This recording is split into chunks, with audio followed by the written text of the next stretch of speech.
ฝันว่าถูกพายุพัดหอบไปไกลจากบ้านทำนายว่าจะพบข่าวดี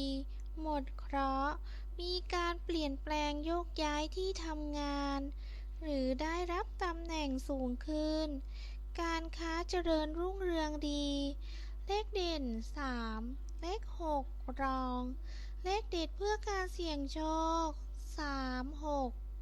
38 366